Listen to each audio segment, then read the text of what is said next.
نحمده ونصلي على رسوله الكريم أما بعد أعوذ بالله من الشيطان الرجيم بسم الله الرحمن الرحيم إن الدين عند الله الإسلام صدق الله مولانا العظيم. جناب چیئرمین، میں آپ کا شکریہ ادا کرتا ہوں کہ آپ نے ایجنڈے پر بات کرنے کا موقع دیا ہے، لیکن پہلے میں بلوچستان میں ہزارہ کمیونٹی کے ساتھ جو زیادتی ہوئی ہے اور آئے روز ان سے یہ زیادتی ہوتی رہتی ہے، یہ ہماری سمجھ سے بالا تر ہے. معلوم نہیں کہ یہ تماشا کب تک چلتا رہے گا، لیکن میرے فاضل ممبران جو مسلسل حکومت سے مخاطب ہیں اور ان پر تنقید کر رہے ہیں کہ وزیر اعظم صاحب نہیں گئے اور فلاں نہیں گیا فلاں نہیں گیا، تو میں اپنے ممبران سے گزارش کروں گا کہ بھائی ہمارے وزیر اعظم صاحب یا ہمارے منسٹر حضرات کو اجازت ملے گی تو وہ جائیں گے نا. جب ان کو اجازت ہی نہیں ملی تو کیسے وہاں جائیں، کس طرح ان سے ہمدردی کا اظہار کریں؟ جن کے کندھوں پر یہ بیٹھ کر یہاں آئے ہیں انہی کے اشاروں کے منتظر ہیں. اصل حکمران جو ہیں ان کی طرف سے کوئی اشارہ آئے گا تو پھر ہمارے خان صاحب وہاں جائیں گے، وفاقی وزراء کا بھی تانتا بن جائے گا اور پھر روایتی الفاظ کے ساتھ دلائل بھی دیے جائیں گے. بہرحال یہاں ہمارے ایک وفاقی وزیر علی محمد صاحب تشریف فرما ہیں، ان کو شاید وہ الفاظ اپنی یاد ہوں جو اصول اس وقت یہ بیان کیا کرتے تھے کہ ابھی ان کو پتہ نہیں یاد ہے یا وہ بھی یو ٹرن لے چکے ہیں، مجھے علم نہیں ہے، کہ جس قتل کا قاتل معلوم نہ ہو وقت کا حکمران یا وقت کی حکومت اس کی قاتل ہوا کرتی ہے.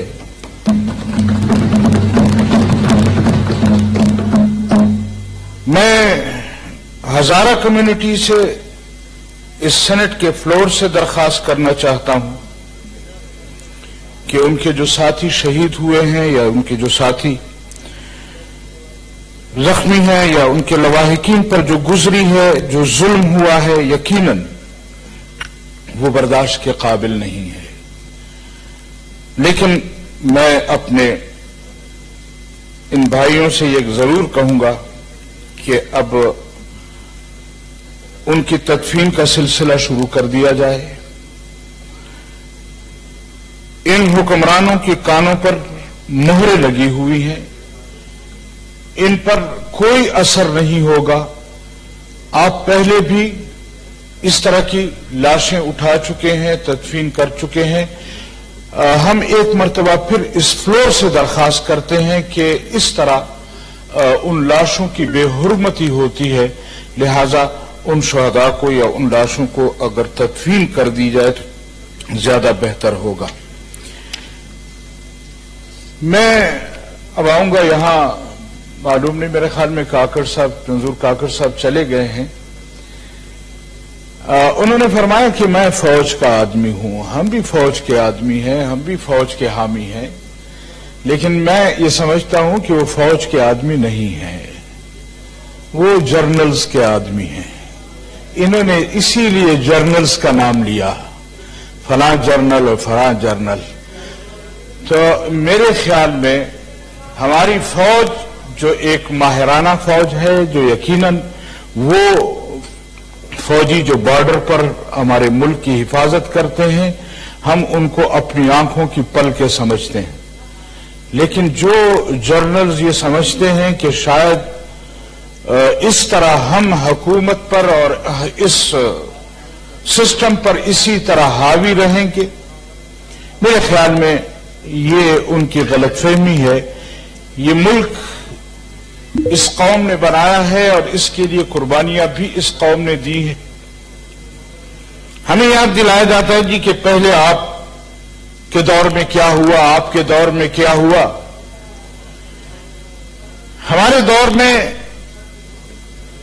یا آپ سے گزشتہ ادوار میں جو کچھ ہوا، میرے خیال میں یہ رٹ ابھی ان کو چھوڑ دینی چاہیے. 2.5 سال ہو گئے ہیں آپ کو، اب مزید ان کے پاس وقت نہیں ہے. ابھی کاکڑ صاحب فرما رہے تھے کہ ہم نے یہ کیا ہے، ہم نے وہ کیا ہے، ہم نے فلاں کیا ہے، جبکہ خان صاحب خود تسلیم کرتے ہیں کہ میں ناکام وزیر اعظم ہوں. وہ خود تسلیم کرتے ہیں کہ ہم سے کام نہیں ہو رہا، میرے پاس بندے نہیں ہیں. وہ خود تسلیم کرتے ہیں کہ ناتجربہ کار لوگوں کو اس طرح حکومت نہیں لینی چاہیے، ان کو یہ نہیں کرنا چاہیے. ہمیں کوئی تجربہ نہیں ہے، ہمارے پاس لوگ نہیں ہیں. تو میرے خیال میں اس کے بعد بھی یہ کہنا کہ ہم تو بڑے ترقی کر چکے ہیں، ہم نے تو بڑا سسٹم صحیح کر دیا ہے. مجھے ایک چیز تو بتایا جائے، کون سی چیز ہے جو آپ نے سیدھی کی ہے؟ ہم تو آپ کو حکمران ماننے کو تیار نہیں. آپ تو کسی کی تعزیت یا کسی کے تدفین یا کسی کے معاملے میں جانے پر بھی ان لوگوں کے اشاروں کے منتظر ہیں کہ وہاں سے کوئی اشارہ ملے تو پھر ہم ہزارہ کمیونٹی والوں کے پاس جائیں اور ان سے کہیں کہ ہم نے آپ کے ساتھ کیا کرنا ہے کیا نہیں کرنا. محترم جناب چیئرمین صاحب، جہاں تک نیب کی بات ہے، ہمارے اس وقت ملک کے حالات جو چل رہے ہیں، ہم نے تو پہلے روز سے یہ کہا ہے کہ ہم نہ نیب کو تسلیم کرتے ہیں، اور اس وقت میرے اپنے پارلیمانی لیڈر جناب مولانا عبدالغفور حیدری صاحب نے بھی کہا کہ ہم تو ان کے سامنے پیش نہیں ہوں گے.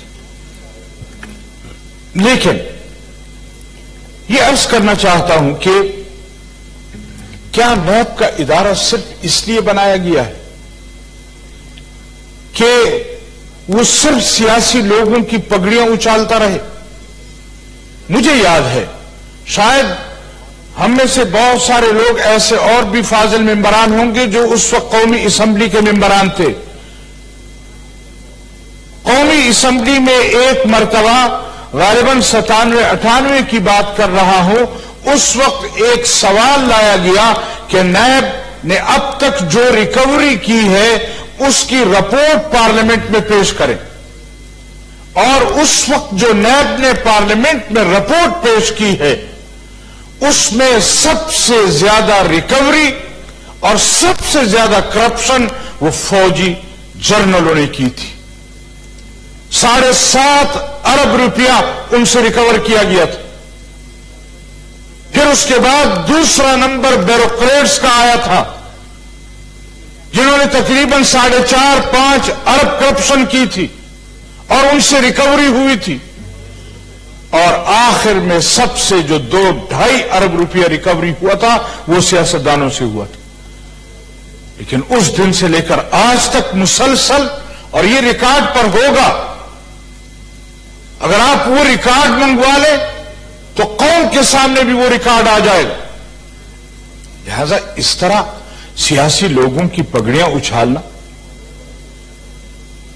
آپ ایک جرنل کو تو نہیں پکڑ سکتے، آپ کسی جرنل کے خلاف تو قدم نہیں اٹھا سکتے. فارن فنڈنگ کیس پڑا ہوا ہے، اس پر تو کوئی بات نہیں ہو سکتی. بلکہ وہ سیاستدان جو اپنی وفاداریاں تبدیل کر کے حکومتی کیمپ میں چلا جائے تو پھر وہ صاف ہے، اس پر کچھ نہیں ہے. جہانگیر ترین صاحب ملک سے جائیں یا آئیں ان پر کوئی پابندی نہیں ہے. اور اگر حکومت مخالف کوئی سیاسی شخصیت ہے تو اس پر آئے روز کیچڑ اچالا جاتا ہے. ہم نے پہلے بھی چیلنج کیا ہے، آج اس فلور پر ایک مرتبہ پھر آپ کے سامنے یہ چیلنج کرتا ہوں کہ آپ نے جمعیت علماء اسلام کے سربراہ مولانا فضل الرحمان صاحب پر جو کیچڑ اچالا ہے، کوئی 1% میں اس میں سچ ہوتا تو ہم خود پیش ہوتے، لیکن جب 1% بھی اس میں سچ نہیں ہے اور جھوٹ کا پلندہ، اور پھر بات بھی ایسے وزیر کرتے ہیں ہمارے خلاف کہ ان کا اپنا کردار چھلنی سے بڑا سوراخ ہے ان میں، وہ لوگ ہمارے خلاف بات کرتے ہیں، وہ لوگ ہمیں اپنا کردار سمجھاتے ہیں، ان کے کردار کو ہم نہیں جانتے۔ چیئرمین صاحب خدا پہ یقین کریں، اپنی شرافت اجازت نہیں دیتی، ورنہ ان کے اور ان کے خاندانوں کی جو کہانیاں ہیں وہ اگر منظر عام پر آ جائیں تو پھر یہ گلیوں میں بھی منہ چھپانے کے قابل نہیں رہیں گی، لیکن ہمیں اپنی شرافت اجازت نہیں دیتی کہ ہم ان کے کردار پر اس طرح بات کریں جس طرح وہ جمعیت علماء اسلام کی قیادت کے خلاف باتیں کرتے ہیں۔ لہذا ایک حد میں رہیں، حکومت ہو، نیب ہو، کوئی ادارہ ہو، کوئی جرنل ہو، اپنے حد میں رہیں، اور اگر یہ حد کراس کریں گے تو پھر ایک دن ایسا بھی آئے گا کہ صبر کا پیمانہ ہمارا بھی لبریز ہوگا۔ پھر جب جواب دیں گے تو پھر یہ لوگ کہیں گے کہ یہ تو ملک کے وفادار نہیں ہیں۔ ابھی بھی کاغذ صاحب ہمیں کہتے ہیں کہ میں کم از کم راہ کا ایجنٹ نہیں ہوں۔ تم کس کو راہ کا ایجنٹ سمجھتے ہو؟ اگر ملک کی بقا کے لیے، اگر ملک کے مستقبل کی بقا کے لیے آج پی ڈی ایم بنتا ہے تو اس پر الزام لگا دیا جاتا ہے کہ تم راہ کے ایجنٹ ہو۔ آپ کا کردار کیا ہے؟ میں تو حیران ہوں کہ کاکڑ قوم وہ ایک غیرت مند قوم ہے، لیکن آج اس کاکڑ نے اپنی قوم کو بدنام کیا ہے۔ لہذا اس طرح کی باتیں یہاں آن دا فلور اور اس طرح کے ایک اعلی مجلس میں کرنا، میرے خیال میں یہ ہمارے اس سینٹ کی توہین ہے۔ مولانا صاحب میرے خیال میں آپ اپنے پوائنٹس رکھیں، یہ ذاتی جو ریفرنس ہے وہ نہ دیں تو بہتر ہوگا۔ وہ ذاتی ریفرنس پر نہ آتے نا، تاکہ ماحول نہ، وہ بھی ذاتی ریفرنس پر نہ آتے نا، وہ ہمیں اگر راہ کا ایجنٹ سمجھتا ہے۔ نہیں انہوں نے آپ کا نام نہیں لیا، انہوں نے میرا نام نہیں لیا، لیکن پی ڈی ایم کا نام لیا ہے انہوں نے۔ چلے آپ پارٹی تک رکھیں نا، پرسنل بات میں ذرا پی ڈی ایم کا نام انہوں نے لیا ہے۔ مولانا صاحب ماحول خراب ہوتا ہے نا، اس لیے میں اس کو بچانا چاہتا ہوں۔ ماحول خراب نہیں کرنا چاہتا، یہ ملک خراب کر رہے ہیں، آپ کو اس کی پرواہ نہیں ہے۔ آپ اپنی بات جاری رکھیں، ملک کو تباہ کر رہے ہیں۔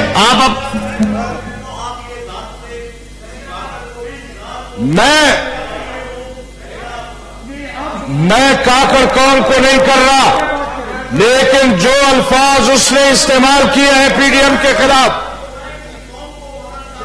میں قوم کو نہیں کہہ رہا، میں کہتا ہوں کاکڑ قوم غیرت مند قوم ہے۔ اس جیسے لوگوں نے کاکڑ قوم کو بھی بدنام کیا ہے، سینیٹر صاحب قوم کو بھی بدنام کیا ہے۔ آرڈر کریں۔